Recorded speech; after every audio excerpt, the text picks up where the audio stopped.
Hannelore Klein, Minneapolis, Minnesota. Hannelore, it's the early 40s in England, and you're ducking from bombs with your children. So, at what point do things start changing a little bit in London? When do you know that the war is coming to an end?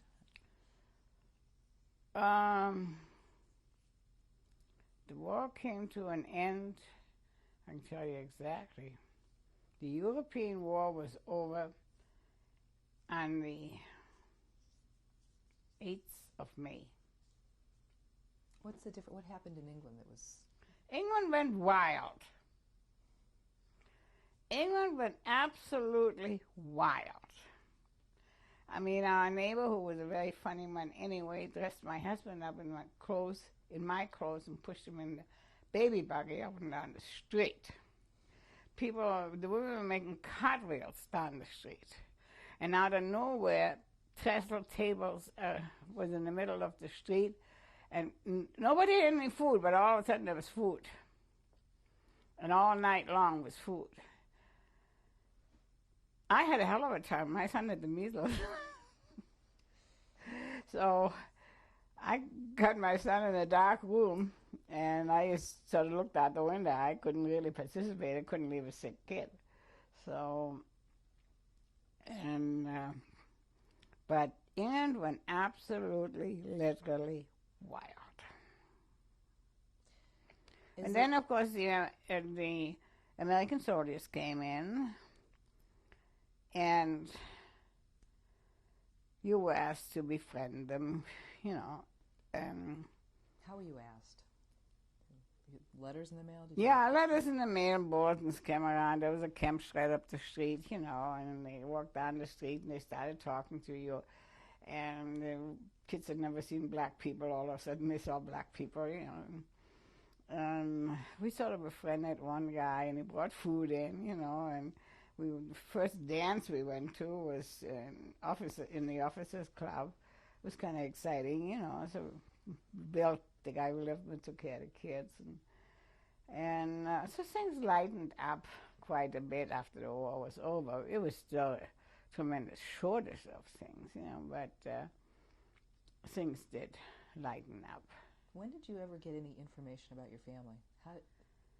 How did that come to you? My brother, I didn't find out till after I was in the States. A friend of my brother's and my cousin, who is now in Germany, the three of them was the same age.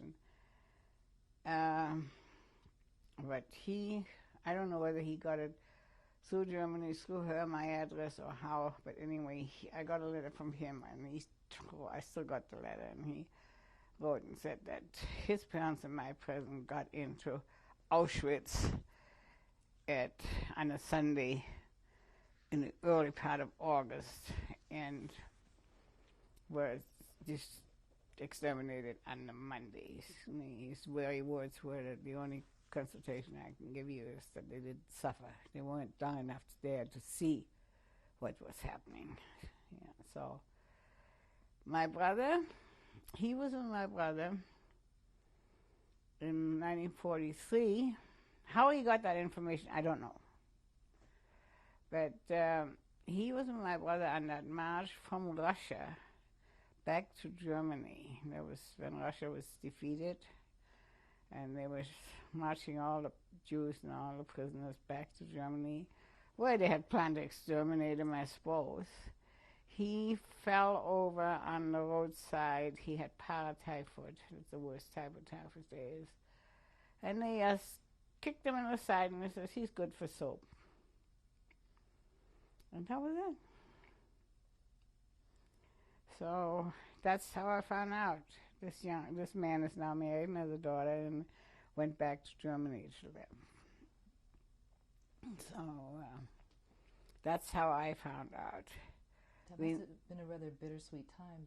You're getting information about your family, and England is celebrating. Yeah. Yeah, so it's, but it was to be expected. I mean, you have this wish for a dream, and you know it's wishful thinking that they've survived. My dad was in his 50s. And What kind of news were you getting towards the end of none. the war? Did you know anything about what None. was happening in Europe? None. One of the last messages we had, we used to get Red Cross messages.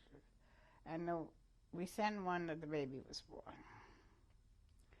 And after that, we sent a letter over Sweden, and my father-in-law, my dad, fought over the stupid letter. We sent it to one and not the other, and they were aggravated that they didn't read it first, and they didn't read it first. I was stupid.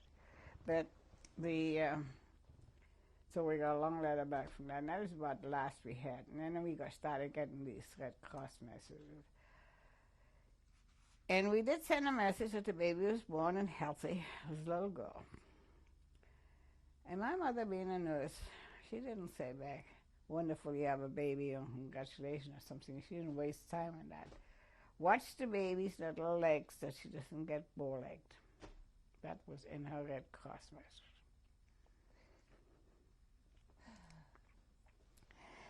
That's my mother. So that was just about the last message we ever had from her. Mm-hmm. What year was that? Well, Bonnie was born in 43, so it must have been 43, 44. Mm-hmm. No, 41. She was born 41, he was born 43. So they did not know about it half at all. So now the war's over. Yeah. And what are you doing at that point? Are you getting ready to stay or leave? Or? Well, we prepared to stay. We wanted to move back to London. But Fred by then had a pretty good job at Courthouse Corporated in the weaving plant. And every time we went to London, things were still rationed, clothing and stuff. So when we needed extra clothing, and I traded my clothing and my coupons in for this and that and the other, what other people didn't need, what I didn't need. And so when we needed clothing, I would write to my dad's cousin, the kids, and I need sheets and I need tablecloths and the kids need coats. Come up. So we went to London, and there was so much black market, it was unbelievable. We walked in and they called the old couple, Grandma and Grandpa. And Grandpa says, they look terrible, those coats are outgoing. I says, well, what do you think I'm here for? I mean, money we had. Fred was working, I was working. And he took the kids out and he came back. They had new shoes, they had new hats, they had new pants. They were completely rigged out with new coats and stuff. He went to the black market, rigged them out with clothes. And so then my cousin took me like in Europe, lots of those big apartment houses like this. They would have said, this center part here where the courtyard is, there would be another building. So you walk through one building to another, to another, and to another. Anyway, they ended up in a room that had shelves all the way up to the ceiling, all around. What do you want? Dish towels? Dish towels. Tablecloths? Tablecloths.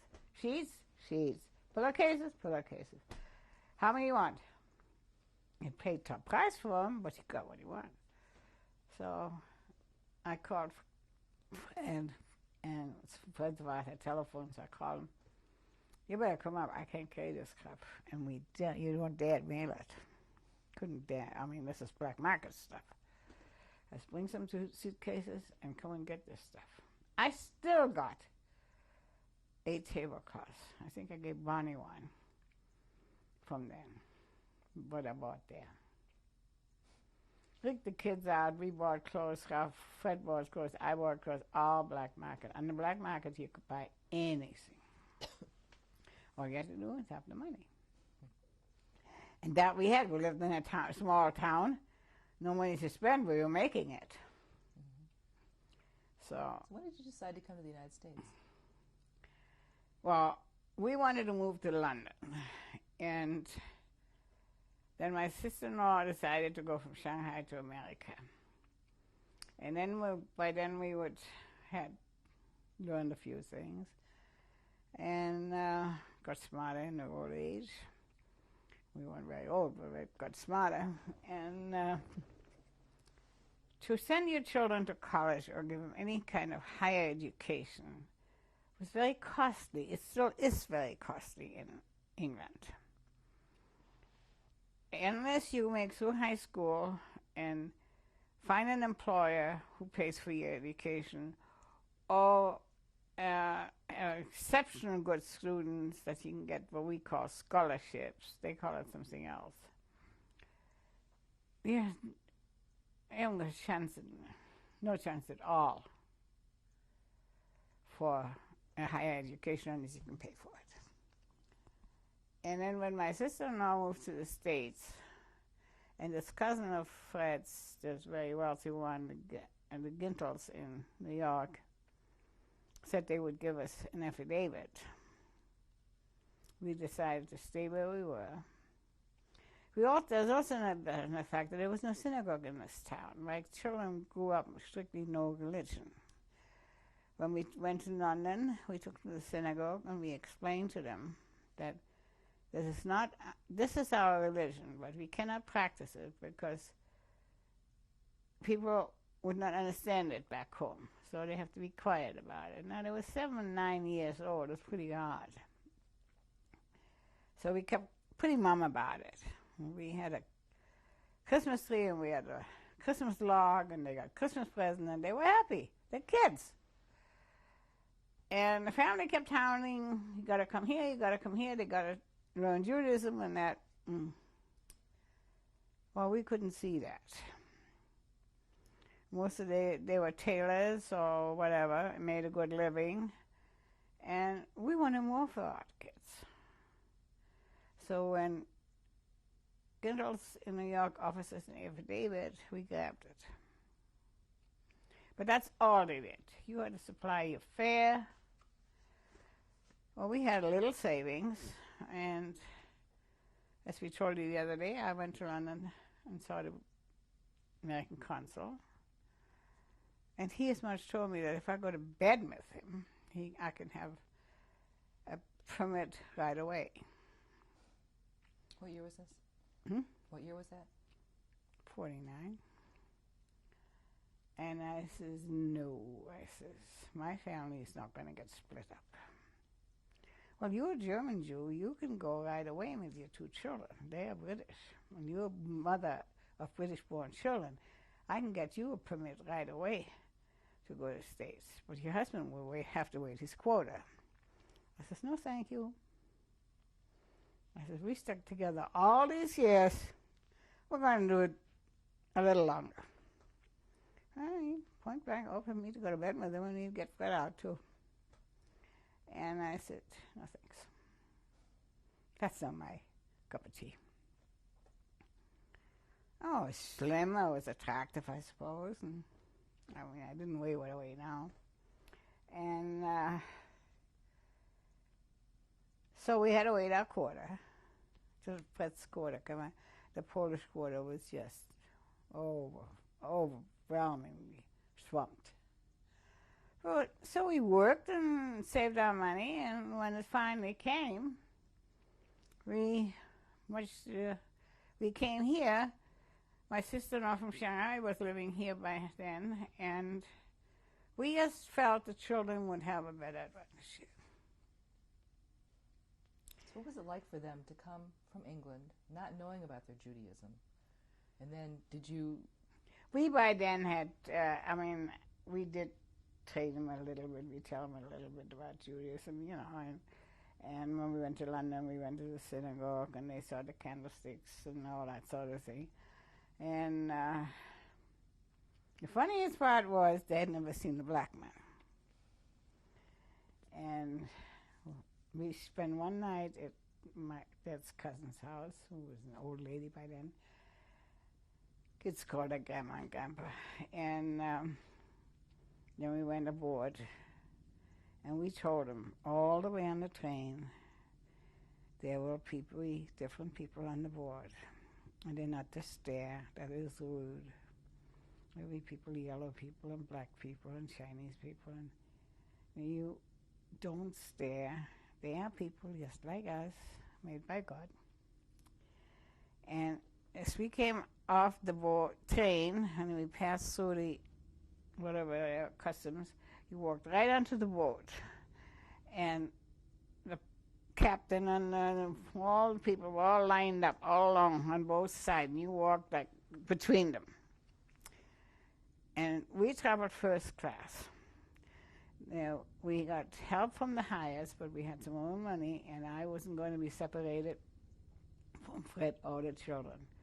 I said, I know I get seasick. I got seasick going over from Germany to England on that stupid little boat.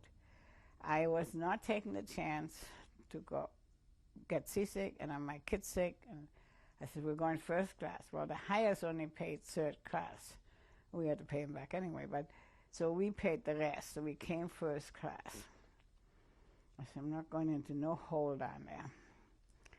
So we walked all through these people, and at the very end stands a little tiny man. He was pitch black, and he has grayish hair. And my son stood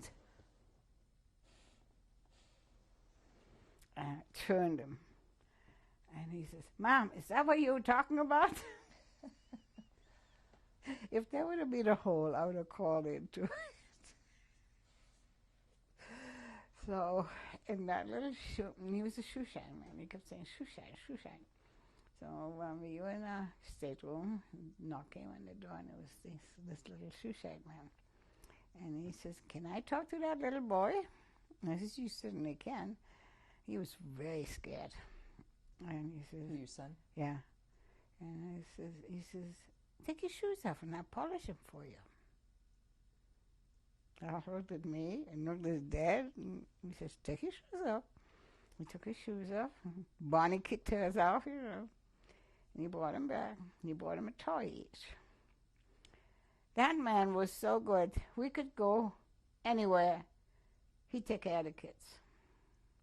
We ate dinner at the first level, and then they had asked to be excused. And he'd come and take them, and one of the maids would put them to bed, and they sit and would stories to them, and they watched them. We never had to go down to watch them, see that they were okay. They sat there till we came back. And Christmas time, they were the only two kids in the first class, a huge Christmas tree in the dining room. And all these presents were underneath the tree. And they were all for my kids. The people on the boat during the 11 days had reconstructed the toys that other kids at previous journeys had left. And they were all redone for my kids. It was so nice. And it made such an impression on those kids. They was just besides themselves. They're not different than me, huh? It did wonders. It really did. So when they came to school here, and when we put them in school, it was a natural thing to them. Mm-hmm. It was a wonderful thing to have happened to 7 and 9-year-old kids. So in the last 40 years in Minneapolis, yeah, tell me some of the things that you've done. I worked most of the time. I first worked for Donaldson's as the assistant manager in the floral department, which I loved. Very nice. And then I went to Prudential Insurance. I worked there for quite a few years. And my son went into puberty, and his father was a traveling salesman by then, and he had problems. I had him forever at the doctor and in the hospital, and there was nothing wrong with him. He just missed his father. So when we established that, and I refused psychiatric treatment, I said, I don't believe in that. So our Dr. Scholing says, have Fred spend some extra time with him. So I told Bonnie, Daddy's going to spend Saturday and Sunday with Ralph for a while. And you and I are doing fun things. And we did. He took him down to the office with him. He went to the ball game. He went fishing. They did things together. Once in a while we were invited to go. Once in a while we weren't. And Bonnie and I did other things together. So, and he outgrew that. So it was a nice way to outgrow that kind of thing. And They grew up very healthy, normal kids. Belonged to AZA, and I don't know what she belonged to. Can't remember. Anyway, and there were plays in the synagogue, and they got adjusted real easy. He hated Talmud Torah with a little passion, and she refused altogether to go. And how she could be a group leader later on and be so active in the synagogue to this day. I never went to Hebrew school. I will never understand. But she managed it. And he hated being they called him Raphael at Hebrew school. And he said, my name's not Raphael. My name's mostly Joseph. And they kept calling him Raphael. And that aggravated the hell out of him. The day he was bar mitzvah, that was the end. He never went back. So, but they adapted to Judaism very nicely, in a very normal way. They had no problems at all. And as I say, as soon as we came, the first year we had a Christmas log. The next year at Harrison School, I think my son won the Christmas tree. They raffled it off. And he came home and he says, Mom, there's a family down the street. They have 8 kids and they have no trees. I'm going to take the tree down there. I said, fine. We took the tree down there. It was the end of the tree. I mean, we had no transition problem, nothing. They grew up perfectly normal. They didn't know anything of the Holocaust. They didn't know anything. They have no grandparents? No, they got killed during the war. That was it. We never made an issue of it. And we're not sorry we didn't. 50 years later, do you ever think about what this means? What this whole experience that you went through means? It was brought back to me very strongly at Yad Vashem. I came out of there crying like a baby. I'm assuming this interview must come from either the registration in Yad Vashem or my husband is a charter member of the Holocaust in Washington, D.C. He also was very active in B'nai B'rith. So I'm assuming from somewhere they got our name, but I wouldn't know how else. I loved Israel, but I wouldn't want to live there. Why is that? I don't think I could live among so many Jews. I always liked to live in a mixed community. My mother always did. When she had to move in what they call, after we left, they pushed them all in the 3 or 4 streets. The Jews had to live there. She hated it.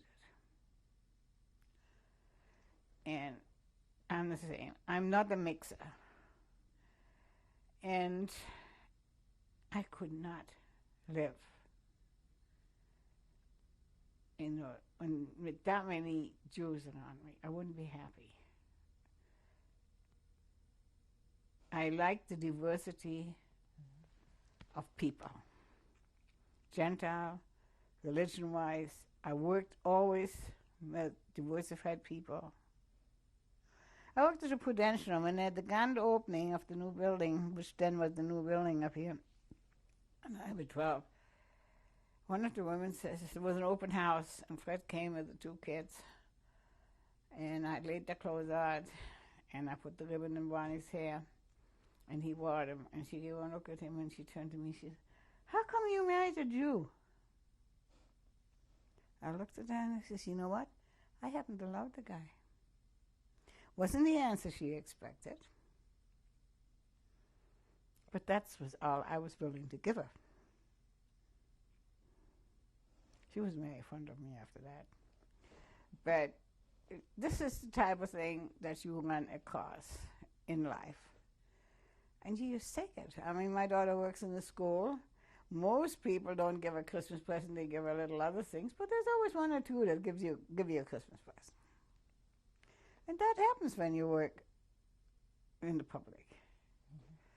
So you learn to accept that. And it wasn't, I had an uncle who went to a wedding in England and he came back. And that was already in 1937. And everybody says, what the hell did you come back for? In fact, it was this fellow's mother got married. And they wanted him to stay in England. They would eventually get him papers. And he was never married. He had no bonds besides his mother and his family. And oh, he says, I'm a German. I fought the war in Germany. I wouldn't leave Germany, no. The German killed him instead. He had a chance to stay out, and he didn't. But the two Germans are true Germans. I've never been a true German. As I say, every good German is a dead German, as far as I'm concerned. However, I live by the principle that two wrongs do not make a right. And I know this is the wrong attitude to have. I'm very well aware of that. I have never imposed my attitudes onto my children. I have never imposed my opinions onto their children. I always let them do their own thinking. But I went back to Germany very apprehensive. And Fred promised the kids if I got upset, we wouldn't stay. But it didn't upset me. I took it, well, this is Germany, these are people, and they have a right to live, and I have a right to live. I don't have to live here, that's the main thing. I love England dearly. You give me a ticket, I'll go every year back to England, preferable to any other place in the world. And I love to travel. But I love living here. Great. That's it? Good. We have enough tape now to do some documents. We can do a few of your documents. And I'd like to save a little tape for